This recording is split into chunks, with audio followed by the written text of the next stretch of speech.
أعوذ بالله من الشيطان اللعين الرجيم. بسم الله الرحمن الرحيم. الحمد لله رب العالمين، والصلاة والسلام على أشرف الأنبياء والمرسلين وعلى آله الطيبين الطاهرين المعصومين، ولعنة الله على أعدائهم أجمعين. أما بعد، فقد قال الله تبارك وتعالى: الله لا إله إلا هو الحي القيوم لا تأخذه سنة ولا نوم له ما في السماوات وما في الأرض من ذا الذي يشفع عنده إلا بإذنه يعلم ما بين أيديهم وما خلفهم ولا يحيطون بشيء من علمه إلا بما شاء.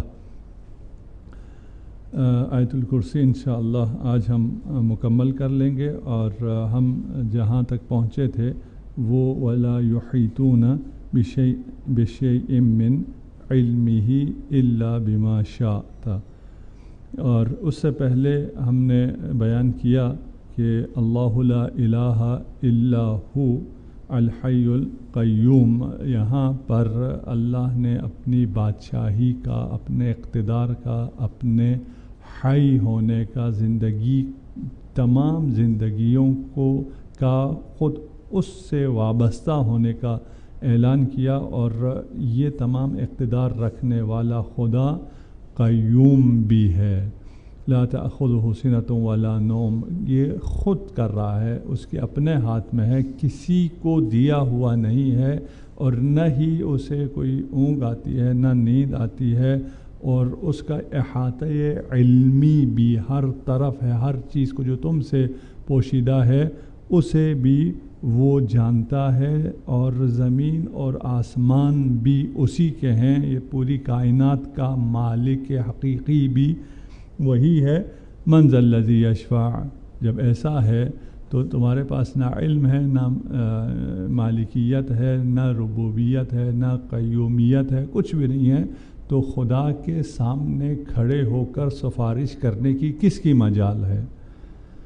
الا باذن، لیکن اگر خدا خود اذن دے تو پھر اس شخص کو، اس ہستی کو شفاعت کی اجازت ہوگی، اور یہ شفاعت در حقیقت خود خدا کے نظام کا حصہ ہے، اور یہ جو شفاعت کر رہا ہوگا وہ بھی خدا کے علم سے شفاعت کر رہا ہوگا، خدا کی قدرت سے، خدا کے اذن سے، خدا کی رحمت سے شفاعت کر رہا ہوگا.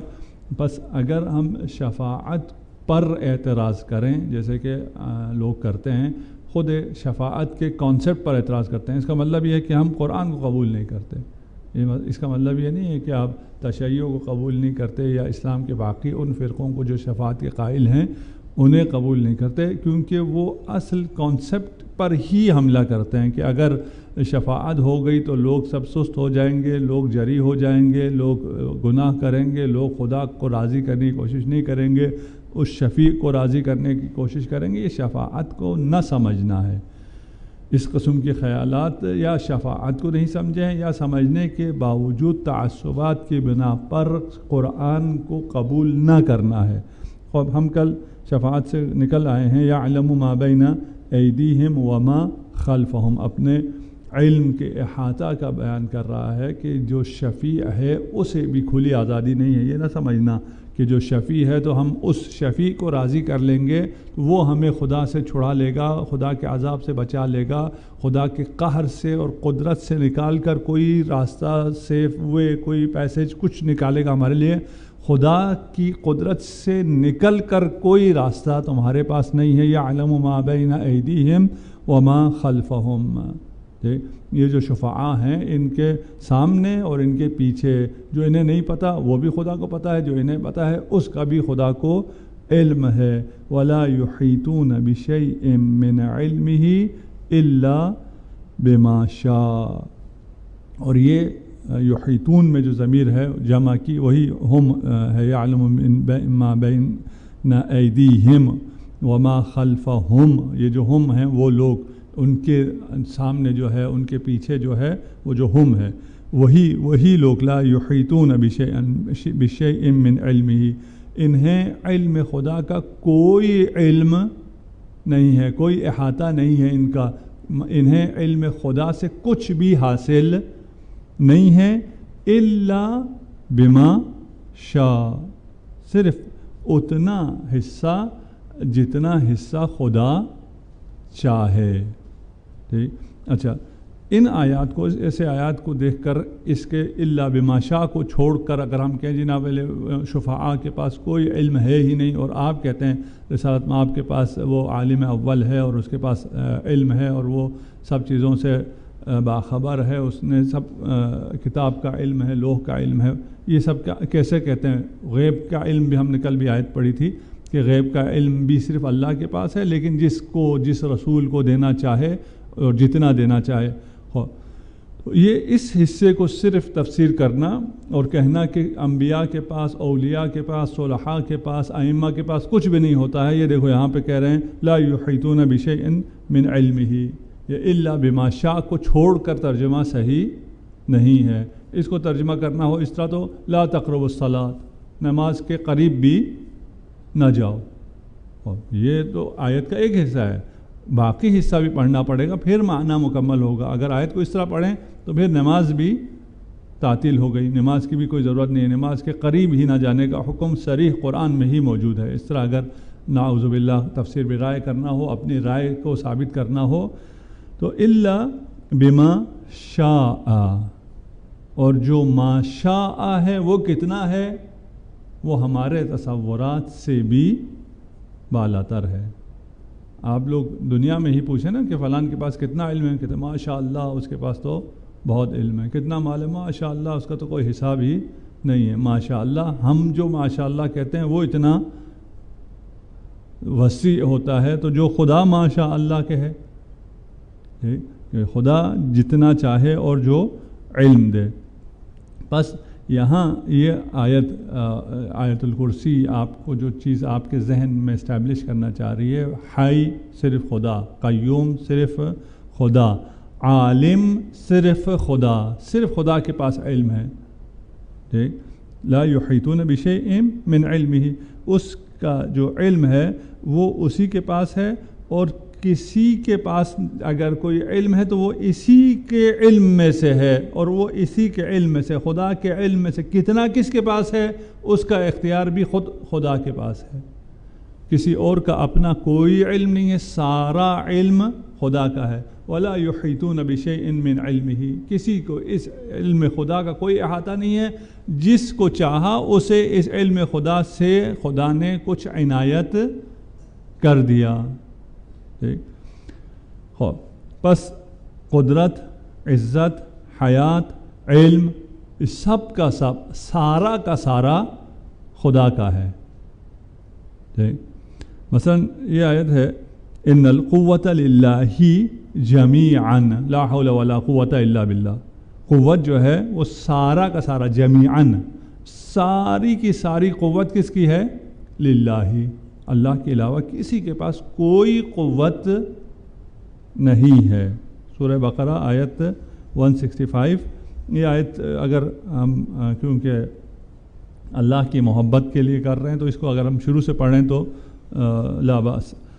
وَمِنَ النَّاسِ مَن يَتَّخِذُ مِن دُونِ اللَّهِ أَندَادًا، لوگوں میں سے ایسے ہیں جو خدا کو چھوڑ کر غیر اللہ کو اس کا مقابل قرار دیتے ہیں، اور یحبونہم کحب اللہ، اور غیر اللہ کو اتنا چاہتے ہیں جتنا خدا کو چاہنا چاہیے تھا. خدا سے جتنی محبت ہونی چاہیے تھی، کرنی چاہیے تھی، وہ خدا سے نہیں کرتے، ان انداز سے کرتے ہیں، ان غیر اللہ سے کرتے ہیں، ان باقی چیزوں سے، ہستیوں سے، مال سے، اولاد سے، جو بھی جس کے پاس جس سے بھی محبت ہے. اللہ سے جتنی محبت ہونی چاہیے تھی، ٹوٹ کر محبت ہونی چاہیے تھی، پوری محبت، پورا دل، پوری توجہ اللہ کے لیے ہونی چاہیے تھی، وہ اللہ کو چھوڑ کر دوسروں کو دے دیتے ہیں. لیکن والذین آمنوا، جو ایمان لائے ہیں، جو روزہ رکھتے ہیں، جو رمضان میں تفسیر پڑھتے ہیں، قرآن کی تلاوت کرتے ہیں، اہل بیت پر ایمان لاتے ہیں، والذین آمنوا اشد حبا للہ، وہ اللہ کی محبت میں شدید گرفتار ہوتے ہیں. والذین آمنوا اشد حبا للہ، ان کے دلوں میں اللہ کی محبت کوٹ کوٹ کر بری ہوئی ہوتی ہے. ولو یرا، پھر یہاں پر آیت میں اللہ کی طرف سے ولو یرا یعنی کاش الذین ظلموا، یہ لوگ جو ظلم کر رہے ہیں، اس میں سب شامل ہیں، جو بھی اپنے نفس کے اوپر ظلم کر رہا ہے، جو گناہ کر رہا ہے وہ ظلم کر رہا ہے، جو اپنا وقت ضائع کر رہا ہے لہو لعب میں، اور رمضان ہے، یہ اتنے اچھے ساعات ہیں، اتنے اچھے لمحات ہیں، اس کو بےہودہ ضائع کر رہا ہے، وہ بھی ظلم ہے۔ وَلَوْ يَرَى الَّذِينَ ظَلَمُوا إِذْ يَرَوْنَ الْعَذَابَ، اگر یہ ظالم وہی چیز جو عذاب آنے کے بعد دیکھتے ہیں وہ ابھی دیکھ لیتے، کاش یہ فرعون نے عذاب آنے کے بعد جو دیکھا، اور اس نے اپنی وہ ساری خدائی جو اس نے اپنے لیے بنائی ہوئی تھی، انا ربکم الاعلی، ان سب کو چھوڑ کے کہا کہ نہیں میں کچھ بھی نہیں ہوں، سب کچھ تو ہے اور ساری طاقت تیری ہے، ساری قوت تیری ہے، میں توبہ کرتا ہوں، کچھ دیکھا تھا نا اس نے، ٹھیک۔ خدا کہہ رہے کاش جو فرعون نے دیکھا وہ ہم ابھی دیکھ لیں، عذاب آنے کا انتظار نہ کریں اس کو دیکھنے کے لیے، ٹھیک۔ اور وہ کیا ہے جو فرعون نے عذاب آنے کے بعد دیکھا، جو ہر ظالم عذاب آنے کے بعد دیکھے گا اور ہر آدمی اس کو مان جائے گا، ان القوۃ للہ جمیعا، کہ ساری کی ساری طاقت اللہ کی ہے، آپ جتنی مرضی آرمی بنا لو، آپ جتنی مرضی فوج بنا لو، آپ کی فوج آپ کو نہیں بچا سکتی ہے، آپ کی کوئی فوج، کوئی طاقت، کوئی سرمایہ، کوئی مال، کچھ بھی آپ کے کام نہیں آ سکتا ہے۔ کیوں؟ اس لیے کہ ساری طاقت اللہ کے پاس ہے، اور نہ فقط طاقت اللہ کے پاس ہے، اللہ محبت کرنے والا ہے، اللہ سے محبت ہونی چاہیے، اللہ مومنین اللہ سے ٹوٹ کر محبت کرتے ہیں، ان سب کے ساتھ محبت کے ساتھ ساتھ ان اللہ شدید العذاب، یہ کرسچینٹی والا خدا نہیں ہے جو صرف محبت کرتا ہے، نہیں، یہاں پر محبت کرتا ہے، جب وہ محبت کر کے اتنی زیادہ نعمات آپ کو دیتا ہے تو پھر اکاؤنٹیبلٹی بھی ہے، پھر حساب بھی ہے، پھر عذاب بھی ہے، وَأَنَّ اللَّهَ شَدِيدُ الْعَذَابِ۔ اس سے ہم نے ویسی پوری آیت پڑھ دی، ہمیں جو شاہد مثال تھا جس کو ہم نے سمجھنا تھا، ان القوۃ للہ جمیعا، اصل یہ چیز سمجھنے کہ تمام کا تمام علم خدا کا ہے، آیت الکرسی کہہ رہی ہے، باقی آیات کہہ رہی ہیں کہ قوت بھی ساری کی ساری کس کی ہے؟ اللہ کی ہے۔ ایبتغون عندهم العزہ فإن العزۃ للہ جمیعا، قدرت کس کی تھی؟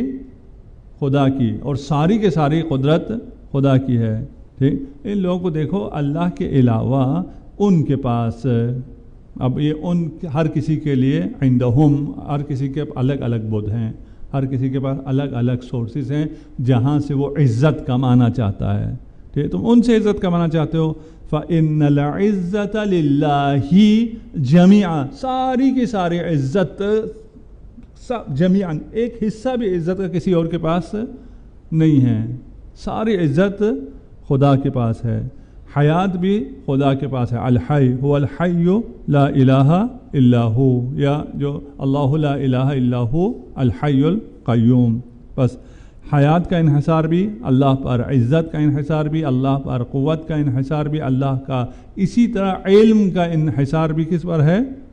اللہ پر ہے، لا یحیطون، ٹھیک۔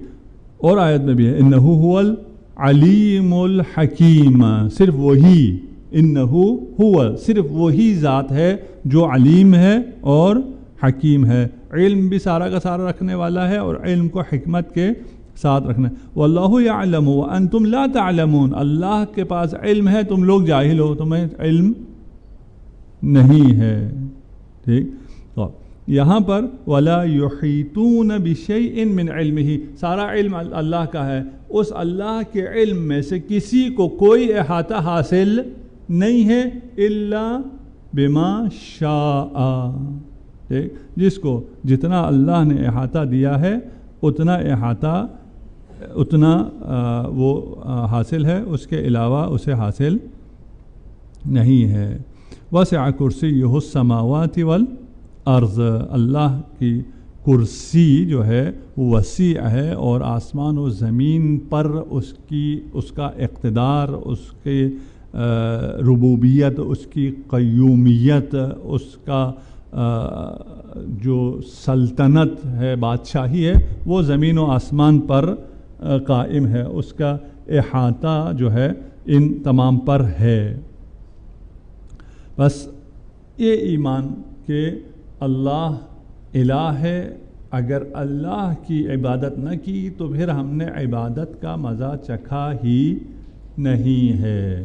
عبادت میں جو لذت ہے، عبادت میں جو مزہ ہے، عبادت میں جو سکون ہے، وہ صرف اللہ کی عبادت سے حاصل ہو سکتا ہے، اس لیے کہ اگر اللہ کی عبادت نہ کریں تو کوئی عبادت ہے ہی نہیں۔ اور اگر کوئی چیز کسی کو کسی یوگا سے، فلان سے، پتہ نہیں رقص سے، کس سے کوئی وہ معنویت حاصل ہو رہی ہو اور اسپرچولیٹی حاصل ہو رہی ہو، کیا یہ سب جھوٹ ہے، یہ سب غرور ہے، دھوکہ ہے، اس میں کوئی حقیقت نہیں ہے۔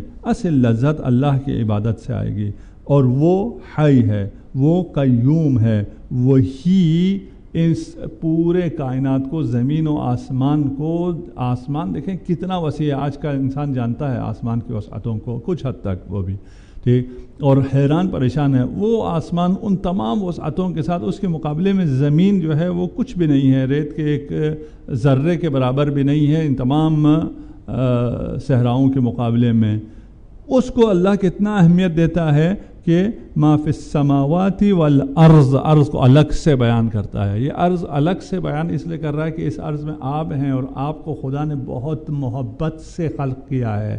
یہ خلق رحمان ہے، رحمان نے انتہائی عنایت سے خلق کیا، اور انہیں خلق کرنے کے بعد ان کی ہدایت کے لیے ایسے لوگ خلق ہوئے، بعد نہیں پہلے، ٹھیک، ایسے لوگ خلق ہوئے کہ جن کے لیے کہا لولاک لما خلقت افلاک، تو افلاک ایک طرف اور رسالت مآب ایک طرف، اس لیے افلاک کے ساتھ زمین کا ذکر آتا ہے۔ ان تمام کی تدبیر کرنے والا، علم رکھنے والا، سعت ان پر سلطنت رکھنے والا کون ہے؟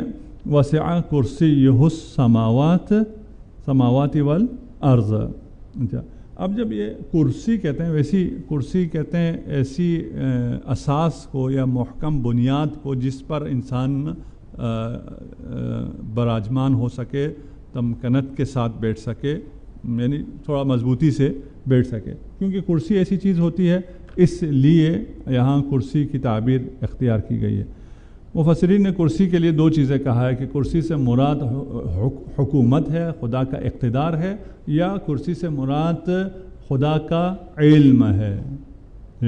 اور کیونکہ استاد کرسی پر بیٹھ کر علم دیتا ہے، اس لیے علم کو کرسی کہا گیا ہے۔ بہر خدا کا علم اور خدا کا اقتدار الگ الگ نہیں ہیں۔ کرسی چی بے معنی اقتدار حکومت ہو، چی بے معنی علم خدا ہو، دونوں الگ چیزیں نہیں ہیں، دونوں ایک ہے۔ خدا کا علم، خدا کا اقتدار، وسع کرسیہ سماوات اور ارض کو۔ یہاں پہلے اگر ہم نے جو سیاق آیات ہے، یعلم ما بین ایدیہم وما خلفہم ولا یحیطون بشیء من علمہ، اس کے بعد وسع کرسیہ، وہ علم کی بات چل رہی ہے، انہیں کچھ پتہ نہیں ہے، خدا کے اس کو سب پتہ ہے، خدا کو اس کے جو سامنے ہے وہی پتہ ہے، جو پیچھے ہے وہی پتہ ہے، سب پتہ ہے۔ وسع کرسیہ، خدا کی کرسی وسیع ہے، تو اس کا مطلب یہ ہوا کہ خدا کا اقتدار یا خدا کا علم کی بات چل رہی ہے، علم جو ہے وہ وسیع ہے۔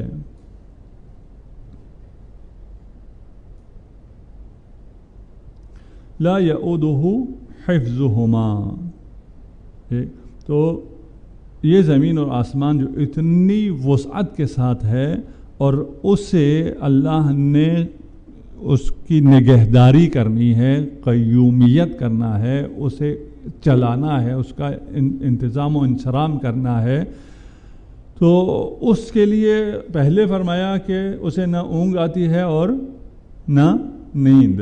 اچھا، یہ تو ہو سکتا ہے کہ اونگ اور نیند نہ آتی ہو، لیکن یہ کرتے ہوئے تھکاوٹ ہوتی ہے یا نہیں ہوتی؟ تھکاوٹ بھی نہیں ہوتی۔ گھراں ہوتا ہے یا نہیں ہوتا؟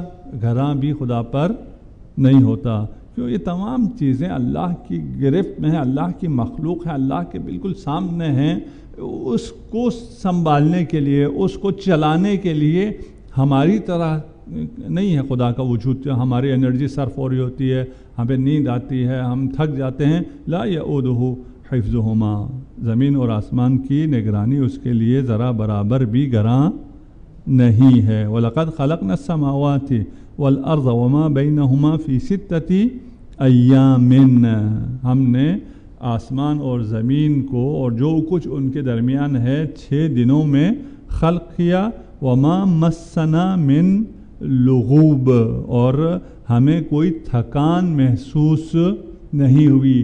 یہ تمام آسمان و زمین اور جو کچھ اس کے درمیان ہے سب خلق کرنے میں اگر تھکان نہ ہو تو ان کی قیومیت میں تھکان کا کوئی سوال پیدا نہیں ہوتا ہے.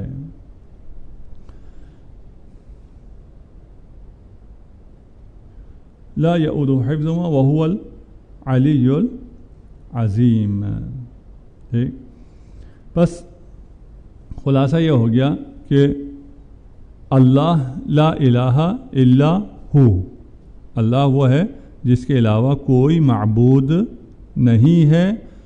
الحی یعنی لہو کل الحیات، ساری کی ساری زندگی اللہ کی ہے، کسی اور کے پاس کوئی زندگی ہے ہی نہیں. الا بما شاء، یعنی جس کو جتنی زندگی اللہ نے دے دی وہ اس کے پاس ہے، وإلا اس کے پاس زندگی نہیں ہے، حیات نہیں ہے. ساری کی ساری حیات اللہ کی.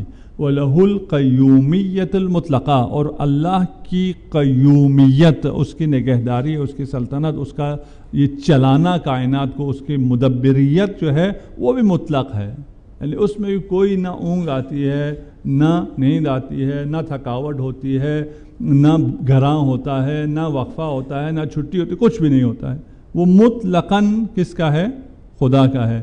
جب ایسا خدا ہے جو اس طرح کی کائنات کو چلا رہا ہے، اور وہاں اس کے لطف اور کرم کا تقاضا یہ تھا کہ وہاں اس نے کچھ چیزوں کو، ہستیوں کو شفیع بھی بنا دیا جس کی کوئی گنجائش نہیں تھی ویسی. تو اللہ کا سارا علم اللہ کا، سارے عزت اللہ کی، ساری قوت اللہ کی، ساری کائنات اللہ کی، زمین و آسمان کا وہ مالک ہے، خود وہ چلا رہا ہے، اس کو کسی کی ضرورت نہیں ہے. دوسروں کو اس کے علم میں سے کچھ حصہ ہی دیا ہوا ہے، کوئی علم نہیں ہے اس سے، کوئی چیز غافل وہ نہیں ہے، پوشیدہ نہیں ہے. تو کس نے آگے کس چیز کی سفارش کرنی ہے؟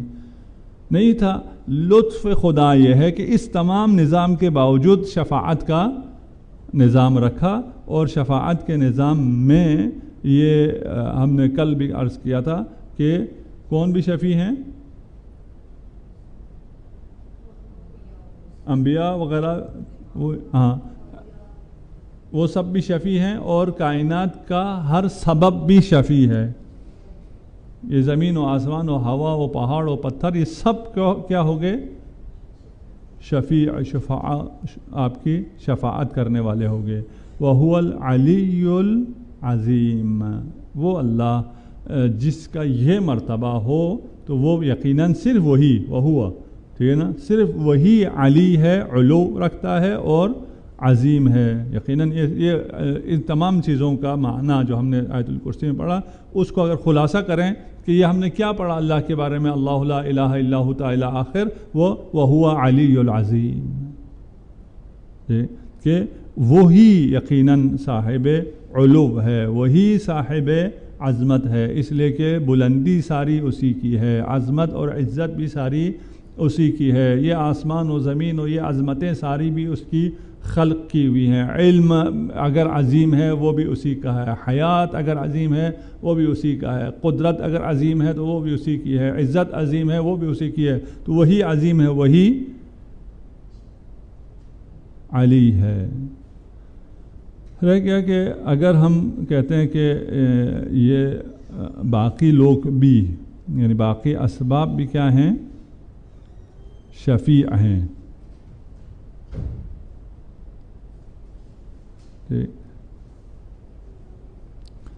یہ بات واضح ہے نا کہ باقی اسباب بھی شفیع ہیں.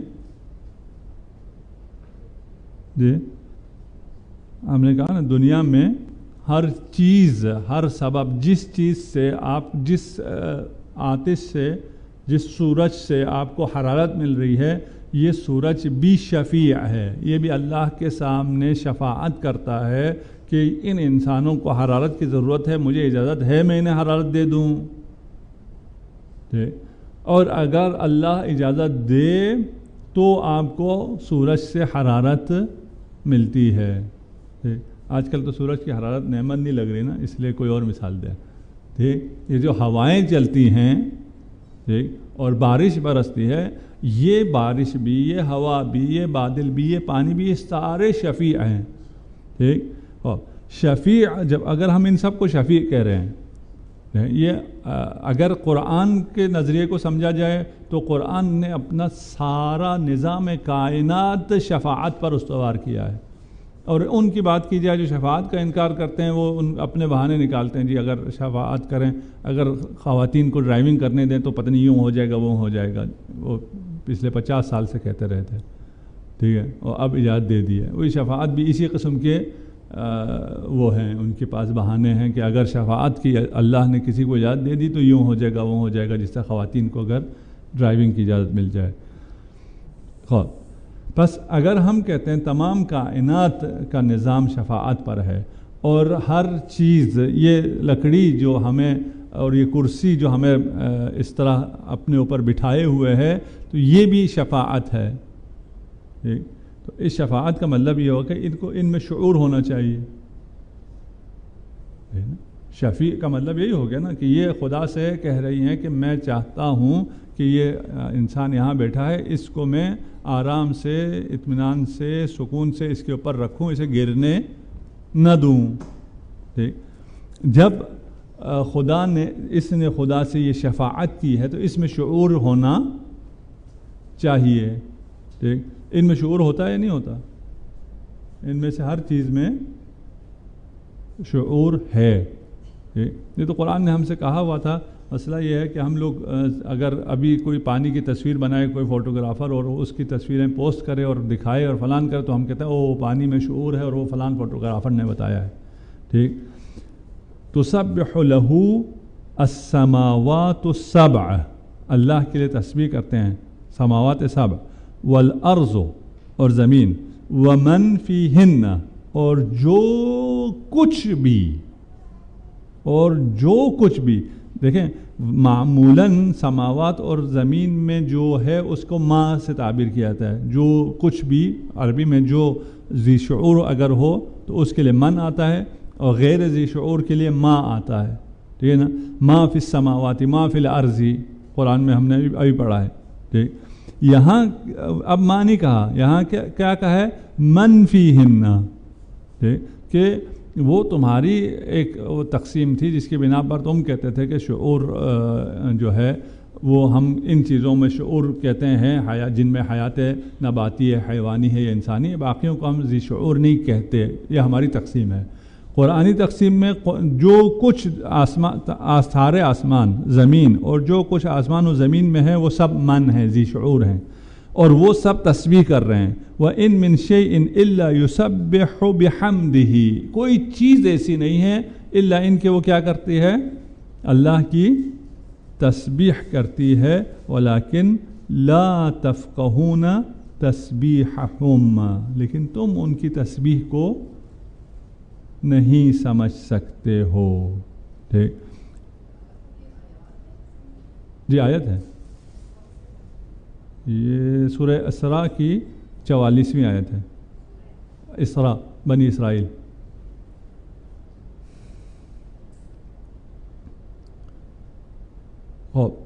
اس کے علاوہ بھی پہاڑوں کا تسبیح کرنا اور باقی چیزوں کا تسبیح کرنا، موجودات میں شعور ہونا، یہ قرآن میں کافی جگہوں پہ کافی آیات پائی جاتی ہیں.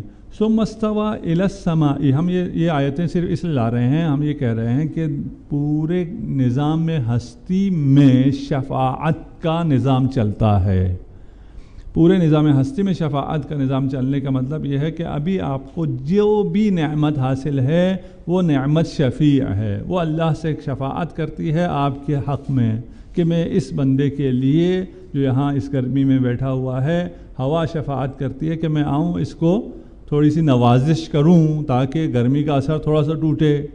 یہ جو ہوا چل رہی ہے یہ بھی اللہ کی شفاعت سے، اللہ سے شفاعت کرتی ہے اور اللہ کے اذن سے چلتی ہے اور اللہ کے اذن سے آ کے آپ کو ٹھنڈا کر رہی ہے۔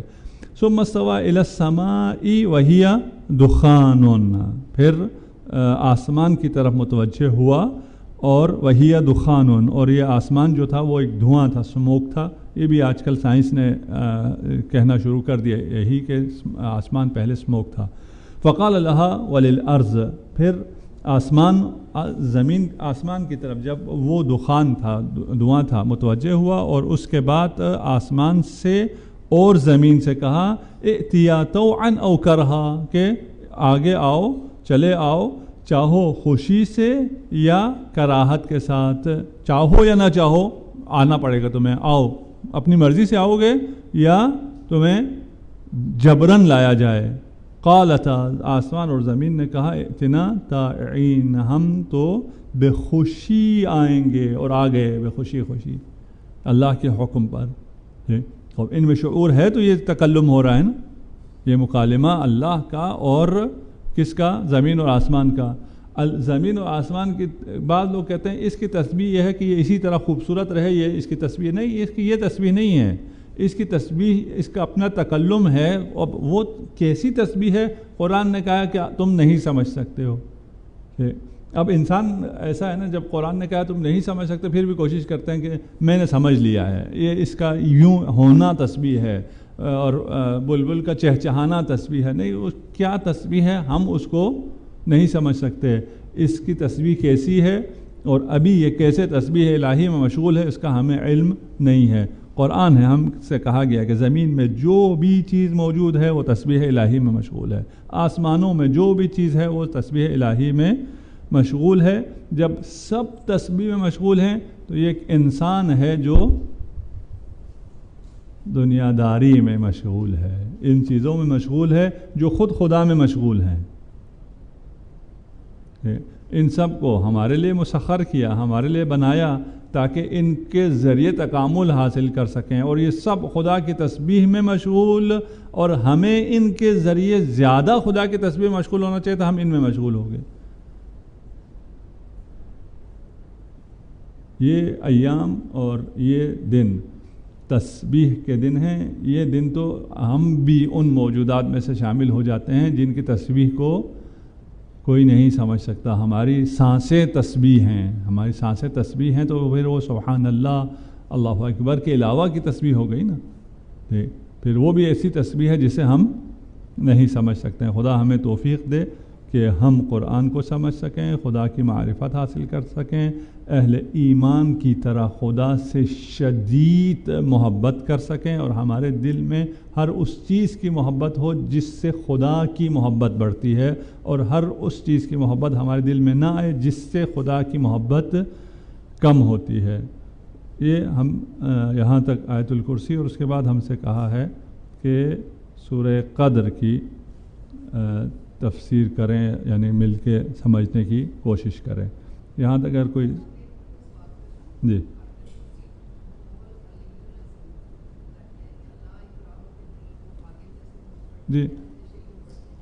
دو روایتیں